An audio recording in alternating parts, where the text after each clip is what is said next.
बिस्मिल्लाहिर्रहमानिर्रहीम। अस्सलामु अलैकुम प्यारे दोस्तों, अल्लाह तबारक व ताला कुरान पाक की सूरह बकरा में इरशाद फरमाता है, रमज़ान का महीना जिसमें कुरान पाक उतरा, जिसमें लोगों के लिए हिदायत और रहनुमाई और फैसले की रोशन बातें हैं, तो तुम में से जो कोई भी ये महीना पाए तो जरूर इसके रोजे रखे, और जो बीमार या सफर में हो तो उतने दिनों के रोजे और दिनों में रखे। अल्लाह तबारक व ताला तुम पर आसानी चाहता है और तुम पर दुश्वारी नहीं चाहता, और इसीलिए कि तुम गिनती पूरी करो और अल्लाह तबारक व ताला की बड़ाई बयान करो, इस बात पर कि अल्लाह तबारक व ताला ने तुम्हें हिदायत दी और ताकि तुम शुक्रगुजार बन जाओ। प्यारे दोस्तों, माह रमज़ान की हकीकत क्या है? अल्लाह तबारक व ताला ने रमज़ानुल मुबारक के रोज़े मुसलमानों पर क्यों फ़र्ज किए और रोज़ों के फ़र्ज होने की वजह क्या है? रोज़ा रखने से इंसान को क्या हासिल होता है? और क्या रमज़ानुल मुबारक में रिज़्क को बढ़ा दिया जाता है? और रमज़ानुल मुबारक में अल्लाह तबारक व ताला की रहमतें किस कदर नाजिल होती है? और रमज़ानुल मुबारक के मुक़द्दस महीने में शैतान को कैद क्यों कर दिया जाता है? इस मुक़द्दस माह मुबारक में अल्लाह तबारक व ताला कितने लाख लोगों की बख्शिश फरमाता है? अल्लाह तबारक व ताला अपने बंदों पर इस माह मुक़द्दस में वो कौन कौन से 5 खास करम फरमाता है जो इससे पहले किसी उम्मत पर नहीं फरमाए? और रमज़ान की हर मुक़द्दस और बाबरकत रात में कितने हजार लोगों की बख्शिश की जाती है और कितने लाख लोगों की जहन्नुम से रिहाई मिलती है? और वो कौन से बदबख्त लोग हैं जिनकी इस मुक़द्दस महीने में भी बख्शिश नहीं की जाती? और रमज़ानुल मुबारक में गुनाह करने वाले लोगों के लिए हुजूर अकरम सल्लल्लाहु अलैहि वसल्लम ने कौन कौन से दर्दनाक अज़ाबात बयान फरमाए? प्यारे दोस्तों, इन तमाम तर सवालात के जवाबात कुरान और हदीस की रोशनी में आज की इस वीडियो में हम आपको बताएंगे। लिहाजा आपसे गुजारिश है कि हमारी इस वीडियो को आखिर तक जरूर देखिएगा। प्यारे दोस्तों, माह रमज़ानुल मुबारक के 4 नाम हैं: माह रमज़ान, माह सबर, माह मुआशात और माह उशअते रिज़्क। इसको सबर इसलिए कहा जाता है क्योंकि रोज़ादार रोज़ा रख के अल्लाह तबारक व ताला की रज़ा के लिए सब्र करता है और फिर अल्लाह तबारक व ताला से उस रोज़ेदार को उस सब्र की जज़ा अता फरमाता है। जिस तरह कि अल्लाह तबारक व ताला इरशाद फरमाता है कि रोज़ा मेरे लिए है और मैं ही इसकी जज़ा हूँ। माह मुआशात का माना भलाई करना। चूँकि इस महीने में तमाम मुसलमान खास तौर पर अपने रिश्तेदारों से भलाई करते हैं और ज्यादा से ज्यादा सवाब हासिल करते हैं, इसीलिए इसको माह मुआशात कहा जाता है। माह उशअते रिज़्क। इस महीने के अंदर अल्लाह तबारक व ताला इंसानों के रिज़्क के अंदर बरकत पैदा फरमा देता है और गरीब लोग भी अल्लाह तबारक व ताला की नेमतें खाते हैं, इसीलिए इसको माह उशअते रिज़्क कहा जाता है। हजरत सैयदना अबू सईद खुदरी रदियल्लाहु ताला अन्हो से रिवायत है कि नबी करीम सल्लल्लाहु अलैहि वसल्लम ने इरशाद फरमाया, जब माह रमज़ान की पहली रात आती है तो आसमानों के दरवाजे खोल दिए जाते हैं और फिर आखिरी रात तक वो दरवाजे बंद नहीं किए जाते। जो कोई बंदा इस माह मुबारक की किसी भी रात में नमाज पढ़ता है तो अल्लाह तबारक व ताला उसके हर सजदे के बदले में उसके लिए 1500 नेकियां लिखता है और उसके लिए जन्नत में सुर्ख याकूत का महल बनाया जाता है। और आका करीम सल्लल्लाहु अलैहि वसल्लम ने इरशाद फरमाया, जो कोई माह रमज़ान का पहला रोज़ा रखता है तो उसके साबका गुनाह माफ कर दिए जाते हैं और उसके लिए सुबह शाम तक 70,000 फरिश्ते दुआए मगफिरत करते रहते हैं। और रात और दिन में जब भी वो सजदा करता है तो उसके हर सजदे के बदले में जन्नत में एक ऐसा दरख्त लगाया जाता है जो इतना बड़ा होता है कि एक घुड़सवार उसके साए में यानी उसके छांव में 500 साल तक घोड़ा चलाता रहे। हजरत सैयद जाबिर बिन अब्दुल्लाह रदियल्लाहु ताला अन्हु से रिवायत है कि नबी करीम सल्लल्लाहु अलैहि वसल्लम ने इरशाद फरमाया कि मेरी उम्मत को माह रमज़ान में 5 चीजें ऐसी अता की गई जो मुझसे पहले किसी नबी को ना मिली। नंबर 1, जब माह रमज़ानुल मुबारक की पहली रात होती है तो अल्लाह तबारक व ताला उनकी तरफ नजर रहमत फरमाता है और जिसकी तरफ अल्लाह तबारक व ताला की नजर रहमत हो जाए उसे कभी भी आजाब ना देगा। नंबर 2, शाम के वक्त रोजेदार के मुंह से जो बू आती है वो अल्लाह तबारक व ताला के नजदीक मुश्क की खुशबू से भी बेहतर है। और नंबर 3, फरिश्ते दिन रात रोजेदार के लिए दुआए मगफिरत करते रहते हैं। और नंबर 4, अल्लाह तबारक व ताला जन्नत को हुक्म फरमाता है कि मेरे नेक बंदों के लिए तैयार हो जा, अन करीब वो दुनिया की मशक्कत से मेरे घर और रहमत में राहत पाएंगे। और नंबर 5, जब माह रमजानुल मुबारक की आखिरी रात आती है तो अल्लाह तबारक व ताला सबकी मगफिरत फरमा देता है।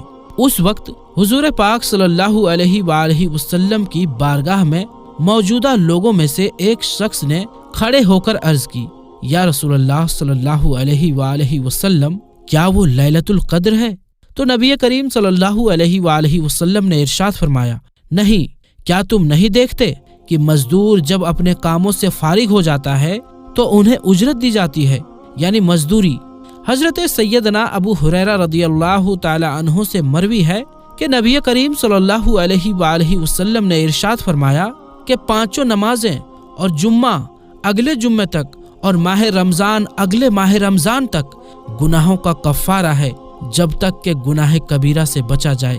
हजरत सैयदना अब्दुल्लाह इब्न मसऊद रदियल्लाहु ताला अन्हु से रिवायत है कि नबी करीम सल्लल्लाहु अलैहि वसल्लम ने इरशाद फरमाया कि रमजान शरीफ की हर शब यानी हर रात आसमान में सुबह सादिक तक एक मुनादी यानी ऐलान करने वाला फरिश्ता ये निदा करता है कि ऐ भलाई के तलबगार, इरादा पुख्ता कर ले और खुश हो जा, और ऐ बुराई का इरादा करने वाले, बुराई से बाज आ जा।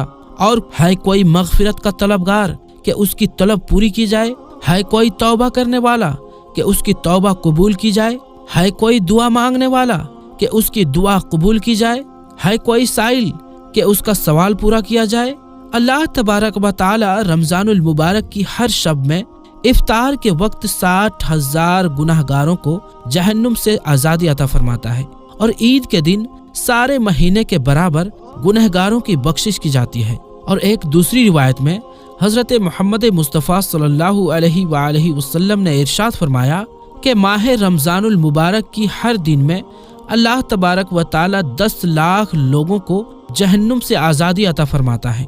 हजरत सैयदना अब्दुल्लाह इब्न अब्बास रदियल्लाहु ताला अन्हो से रिवायत है कि नबी आखिरुज़्ज़मा हजरत मोहम्मद मुस्तफ़ा सल्लल्लाहु अलैहि वसल्लम ने इरशाद फरमाया कि अल्लाह तबारक व ताला माह रमजान में रोजाना इफ्तार के वक्त 10 लाख ऐसे गुनाहगारों को जहन्नुम से आज़ादी अता फरमाता है जिन पर गुनाहों की वजह से जहन्नुम वाजिब हो चुका होगा। नीज जुम्मा के दिन और रात की हर घड़ी में ऐसे 10-10 लाख गुनहगारों को जहन्नुम से आज़ाद किया जाता है जो आज़ाब इलाही के हकदार बन चुके थे। हजरत सैयदना अब्दुल्लाह इब्न अब्बास रदियल्लाहु ताला अन्हो से रिवायत है कि नबी करीम सल्लल्लाहु अलैहि वसल्लम ने इरशाद फरमाया, जब रमजानुल मुबारक की पहली रात आती है तो अर्शे अजीम के नीचे से मसीरा नामी हवा चलती है जो जन्नत के दरख्तों को पत्तों को हिला देती है। इस हवा के चलने से ऐसी दिलकश आवाज पैदा होती है कि इससे बेहतर आवाज आज तक नहीं सुनी गई। इस दिलकश आवाज को सुनकर बड़ी बड़ी आंखों वाली खूबसूरत हूरें जाहिर होती है, जहाँ तक कि वो जन्नत के बुलंद महलात पर खड़ी हो जाती है और वो हूरें कहती हैं कि है कोई जो हमको अल्लाह तबारक व ताला से मांग ले और हमारा निकाह उससे हो जाए। फिर वो हूरें दरोगाए जन्नत से कहती है कि आज ये कैसी रात है। उस वक्त जन्नत के दरोगा हजरत रिजवान अलैहिस्सलाम हूरों से कहते हैं, ये माह रमजानुल मुबारक की पहली रात है, जन्नत के दरवाजे उम्मत मुहम्मदिया के रोजेदारों के लिए खोल दिए गए हैं। प्यारे दोस्तों, रिवायात में आता है कि जब रमजानुल मुबारक तशरीफ लाता है तो नबी अकरम सल्लल्लाहु अलैहि वसल्लम का रंग मुबारक तब्दील हो जाता है और आप नमाजों में कसरत करते और अल्लाह तबारक व ताला की बारगाह में खूब दुआएं मांगा करते। हजरत सैयदना अबू हुरैरा रदियल्लाहु ताला अन्हो बयान फरमाते हैं कि नबी आखिरुज़्ज़मा हजरत मोहम्मद मुस्तफ़ा सल्लल्लाहु अलैहि वसल्लम ने इरशाद फरमाया, जब रमजान आता है तो जन्नत के दरवाजे खोल दिए जाते हैं और दोजख के दरवाजे बंद कर दिए जाते हैं और शयातीन को जंजीरों में जकड़ दिया जाता है। प्यारे दोस्तों, और रमजानुल मुबारक का महीना वो बाबरकत महीना है جس میں اللہ تبارک و تعالی چاہتا ہے کہ میرا بندہ زیادہ سے زیادہ میری عبادت کرے اور میری رضا حاصل کر لے۔ اسی وجہ سے اللہ تبارک و تعالی رمضان المبارک میں شیاطین کو قید کر دیتا ہے تاکہ شیطان مردود میرے اور میرے بندے کی راہ میں نہ آئے اور میرا بندہ زیادہ سے زیادہ میری عبادت کر کے زیادہ سے زیادہ میرا قرب حاصل کر لے۔ لیکن بد نصیب ہیں وہ لوگ جو اس ماہ مقدس میں بھی اپنی خواہشات کے پیچھے لگے رہتے ہیں اور اللہ تبارک و تعالیٰ کی رضا والے کام چھوڑ دیتے ہیں اور اس ماہ مقدس کو بھی گناہوں کے اندر گزار دیتے ہیں، جبکہ اللہ تبارک و تعالیٰ شیطان کو بھی اس پاک مہینے میں قید فرما دیتا ہے۔ اس کے باوجود بھی لوگ گناہوں کے اندر مبتلا رہتے ہیں۔ پیارے دوستوں، حضور اکرم صلی اللہ علیہ وآلہ وسلم نے ارشاد فرمایا کہ جو لوگ اس بابرکت مہینے میں بھی اپنی بخشش نہ کروا سکے تو وہ کب کروائیں گے؟ پیارے دوستوں، جو لوگ ماہ رمضان المبارک میں بھی گناہوں سے باز نہیں آتے، اس کے متعلق حضور اکرم صلی اللہ علیہ وآلہ وسلم نے کیا ارشاد فرمایا؟ چنانچہ حضرت سیدنا ام ہانی رضی اللہ تعالی عنہ سے روایت ہے کہ نبی کریم صلی اللہ علیہ وآلہ وسلم نے ارشاد فرمایا کہ میری امت ذلیل و رسوا نہ ہوگی جب تک وہ ماہ رمضان کا حق ادا کرتی رہے گی۔ تو حضور پاک صلی اللہ علیہ وآلہ وسلم کی بارگاہ میں عرض کیا گیا کہ یا رسول اللہ صلی اللہ علیہ وآلہ وسلم، رمضان کے حق کو ضائع کرنا اور امت کو ذلیل و رسوا ہونا کیا ہے؟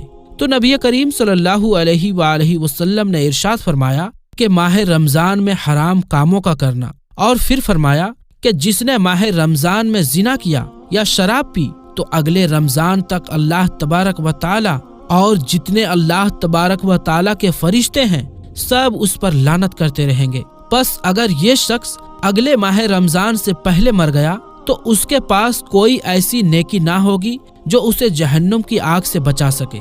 پس تم ماہ رمضان کے معاملے میں ڈرو، کیونکہ جس طرح اس ماہ رمضان کے مہینے میں نیکیاں بڑھا دی جاتی ہے، اسی طرح گناہوں کا بھی معاملہ ہے، یعنی کہ گناہ بھی بڑھا دیے جاتے ہیں۔ پیارے دوستوں، اب بات کرتے ہیں کہ روزہ رکھنے کا مقصد کیا ہے اور روزہ کس پر فرض ہے، اور وہ کون سے لوگ ہیں جن کو رمضان میں روزہ چھوڑنے کی اجازت ہے۔ چنانچہ اس کے متعلق اللہ تبارک و تعالی قرآن پاک کی سورہ بقرہ میں ارشاد فرماتا ہے، اے ایمان والوں، تم پر روزے فرض کیے گئے جیسا کہ اگلوں پر فرض کیے گئے، تاکہ تم پرہیزگار بن جاؤ، اور یہ گنتی کے دن ہیں جو تم میں جو بیمار ہو یا سفر میں ہو تو اتنے روزے اور دنوں میں رکھے، اور جنہیں اس کی طاقت نہ ہو تو اس کے بدلے میں ایک مسکین کا کھانا، اور پھر جو اپنی طرف سے نیکی زیادہ کرے تو اس کے لیے بہتر ہے، اور روزہ رکھنا تمہارے لیے زیادہ بھلا ہے اگر تم جانو۔ پیارے دوستوں، قرآن پاک کی اس آیت کریمہ میں اللہ تبارک و تعالی نے روزہ رکھنے کا مقصد بیان فرمایا کہ اے ایمان والوں، تم پر روزے فرض کیے گئے تاکہ تم متقی اور پرہیزگار بن جاؤ۔ اسی آیت کریمہ میں اللہ تبارک و تعالی نے ان لوگوں کا بھی ذکر فرمایا جن کو رمضان کا روزہ چھوڑنے کی اجازت ہے۔ اللہ تبارک و تعالی نے ارشاد فرمایا کہ اگر تم بیمار ہو یا سفر پر ہو۔ اس آیت کریمہ سے پتہ چلا کہ مسافر پر روزہ فرض نہیں، جو شرعی سفر پر ہو اس کو روزہ چھوڑنے کی اجازت ہے، اور جو اتنا بیمار ہو کہ روزہ نہیں رکھ سکتا اس کو بھی اللہ تبارک و تعالی نے روزہ چھوڑنے کی اجازت عطا فرمائی۔ کہ اللہ تبارک و تعالی ارشاد فرماتا ہے کہ میں تم لوگوں پر تنگی نہیں چاہتا، آسانی چاہتا ہوں۔ پیارے دوستوں، جس طرح اللہ تبارک و تعالی نے ہر مسلمان پر نماز فرض فرمائی، اسی طرح اللہ تبارک و تعالی نے ماہ رمضان المبارک کے روزے بھی فرض فرمائے، اور یہ ہر مسلمان مرد و عورت عاقل بالغ پر فرض ہے۔ آخر میں اللہ تبارک و تعالی سے دعا ہے کہ اللہ تبارک و تعالی ماہ رمضان میں زیادہ سے زیادہ عبادت کرنے کی توفیق عطا فرمائے، اور ماہ رمضان کے سارے روزے رکھنے کی توفیق عطا فرمائے، اور ان تمام تر برائیوں سے ہمیں بچائے جن برائیوں کے اندر مبتلا ہو کر پہلی قومیں ہلاک ہوئی اور اللہ تبارک و تعالی کے دردناک عذاب کی مستحق قرار پائیں۔ اللہ تبارک و تعالی سے دعا ہے کہ اپنے پیارے حبیب حضرت محمد مصطفیٰ صلی اللہ علیہ وآلہ وسلم کی محبت کے اندر جینا مرنا نصیب فرمائے، آمین۔ تو پیارے دوستوں، آج کے لیے بس اتنا ہی۔